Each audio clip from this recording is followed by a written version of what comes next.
नमस्कार मित्रों, खेल और खिलाड़ियों की आवाज़ खेल पथ में आपका हार्दिक स्वागत है। मित्रों, उत्तर प्रदेश के मैदान किसी कामधेनु गाय से कम नहीं है।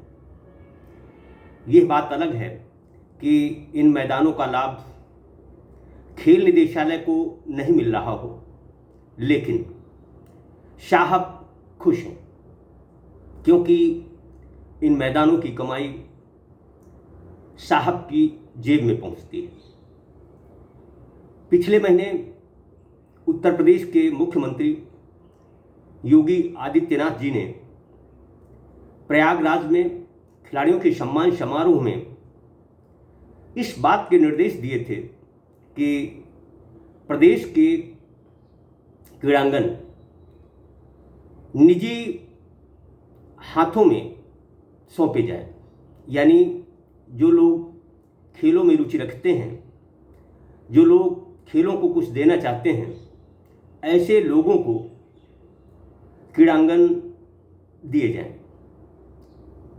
दरअसल हर क्रीड़ांगन का अपना शुल्क होता है और यदि मुख्यमंत्री योगी आदित्यनाथ जी की बात को अमली जामा पहनाया जाता है तो इससे खेल निदेशालय को काफ़ी आर्थिक लाभ हो सकता है। लेकिन यह आर्थिक लाभ इसलिए नहीं हो सकता क्योंकि साहब पहले से ही इन मैदानों का आर्थिक लाभ ले रहे हैं। ये बात हवा हवाई नहीं है। हमारे दर्शकों ने देखा होगा कि लखनऊ के चौक स्टेडियम में एक दैनिक समाचार पत्र ने जब लंबे समय से भाजपा के नेता के छोटे भाई द्वारा क्रिकेट एकेडमी चलाने की बात उजागर हुई तो खेल निदेशालय के अधिकारियों में पत्र का खेल चला। एकेडमी बंद हो गई, लेकिन उस मामले में कसूरवार कौन रहा, इसकी आज तक किसी को भनक नहीं लगी। पत्र के इस खेल में आखिर वही हुआ जो हमेशा से होता आया है। दरअसल साहब पर अनगिनत भ्रष्टाचार के आरोप हैं, लेकिन उनके रसूख के चलते जांच हमेशा ठंडे बस्ते में चली जाती है। उत्तर प्रदेश के क्रीड़ांगन कल भी निजी हाथों के खिलौना था और आज भी निजी हाथों के उससे परवान चढ़ रहे हैं। देखा जाए तो प्रदेश के कई क्रीड़ांगनों में निजी खेल एकेडमियां चल रही हैं। यह एकेडमियां किसकी शह से चल रही हैं यह बताने की ज़रूरत नहीं है। यद्यपि चौक स्टेडियम का मामला गरमाने के बाद साहब ने एक पत्र जारी किया था कि अब यदि किसी भी जिले में शासकीय क्रीड़ांगन में कोई निजी खेल एकेडमी चलती पाई गई तो उस जिले के जवाबदेह पदाधिकारी पर कठोर से कठोर कार्रवाई की जाएगी। दरअसल उस पत्र का मैं समझता हूं कि कोई अर्थ नहीं है। यदि अर्थ होता तो आज भी प्रदेश के दर्जनों क्रीड़ांगनों में जो निजी खेल एकेडमियां चल रही हैं वह शायद बंद हो गई होती। यह बंद इसलिए नहीं हो सकती क्योंकि साहब ही इन्हें प्रशय दे रहे हैं। हर माह साहब की अंटी गर्म होती है और वह सिर्फ पत्र का खेल खेलकर खेल प्रेमी जनता को, खेलों से जुड़े लोगों को बेवकूफ़ बनाने का काम करते हैं। मुख्यमंत्री योगी आदित्यनाथ जी की मंशा के बिल्कुल उलट उत्तर प्रदेश में काम हो रहे हैं।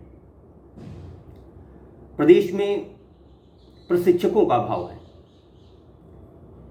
प्रशिक्षकों की समस्या राष्ट्रीय चिंता का विषय है, लेकिन खेल निदेशालय आज भी आउटसोर्सिंग की रट लगाए हुए है। दरअसल खेल निदेशालय खुद नहीं चाहता कि प्रशिक्षकों की नियुक्ति हो और उत्तर प्रदेश खेलों में उत्तम प्रदेश बनने की दिशा में अग्रसर हो। यदि कोई भी पदाधिकारी यह बता दे कि आउटसोर्सिंग से उत्तर प्रदेश को यह लाभ होने वाला है तो मैं इसे मान जाऊं। दरअसल इससे कोई लाभ नहीं बल्कि शासन को ही आर्थिक नुकसान है। जब प्रशिक्षक सिर्फ और सिर्फ यही मांग रहे हैं कि उन्हें आउटसोर्सिंग की बजाय पुरानी प्रक्रिया से रखा जाए, तो आखिर पुरानी प्रक्रिया को अमल में लाने में बुराई ही क्या है। खैर, यह खेल निदेशालय का अपना निजी मामला है, लेकिन जिस तरह उत्तर प्रदेश के क्रीड़ांगन आज अधिकारियों की कमाई का जरिया बने हैं, इस पर आखिर अंकुश कौन लगाएगा।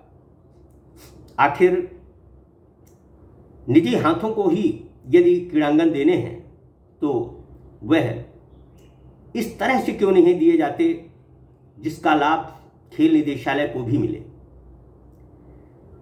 मैं समझता हूं कि प्रदेश के क्रीड़ांगनों में जितनी भी खेल अकेडमियां चल रही हैं वह सिर्फ कमाई का एक पर्याय है। इन एकेडमियों में पैसा कमाया जाता है, प्रशिक्षु खिलाड़ियों से मोटी रकम वसूली जाती है। खेल निदेशालय के जवाबदेह अधिकारी इस बात पर हमेशा कन्नी काटते हैं। कई जिलों में जो निजी खेल अकेडमियां शासकीय क्रीड़ांगनों में चल रही हैं, उनके जवाबदेह क्रीड़ा अधिकारी ये कहते हैं कि यह निःशुल्क खेल अकेडमियां चला रहे हैं। आज के इस समय में कौन इस तरह का होगा जो कि खेल हित के लिए, खिलाड़ियों के हित के लिए अपना बहुमूल्य समय जाया करेगा। दरअसल ये सब बेवकूफ़ बनाने का एक स्वांग है। यदि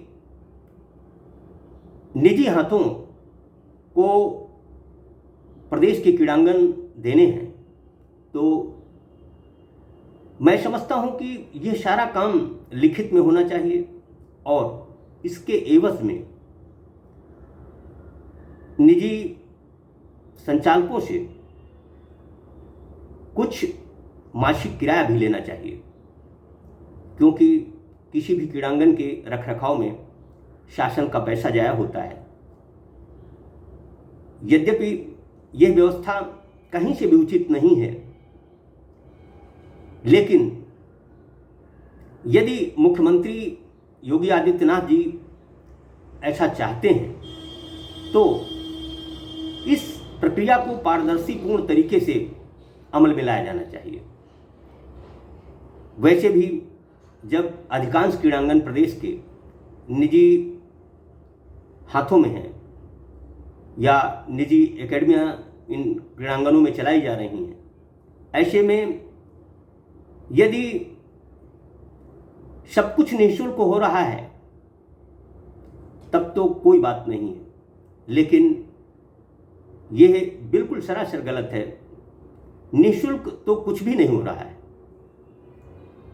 यह निजी एकेडमियों के संचालक प्रतिमाह साहब को मोटी रकम देते हैं। ये सच है। यदि भरोसा न हो तो इसकी जांच कराई जा सकती है, लेकिन जांच से क्या होगा? बहुत सी जांच आज ठंडे बस्ते में पड़ी हुई है। यदि सही तरीके से जांच होती तो साहब आज बाहर तफरी कर रहे होते, लेकिन जब हमाम में सभी नंगे हों तो कौन किसकी जांच करेगा? ये अपने आप में सोचने की बात है। जो भी हो, जिस तरह उत्तर प्रदेश के खेलों को गर्त में ले जाया जा रहा है वह नितांत चिंतनीय है। इसकी जितनी निंदा की जाए वह कम है। मुख्यमंत्री योगी आदित्यनाथ जी जमीनी हकीकत से बिल्कुल बेखबर हैं। उन्हें जो कुछ खेल पदाधिकारी जवाबदेह लोग बताते हैं उसी को वह खेलों का विकास मान बैठते हैं, जबकि सच ये है कि प्रदेश सरकार द्वारा की गई अब तक की जितनी भी घोषणाएं हैं उनमें 90% घोषणाओं पर तो एक पैसे का भी अमल नहीं हुआ है। ये नितांत चिंता की बात है। जब खेल पदाधिकारी निरंकुश हों, जब वह सूबे के मुखिया की बातों को नज़रअंदाज करते हों, तो इससे बड़ी हठधर्मिता आखिर क्या हो सकती है?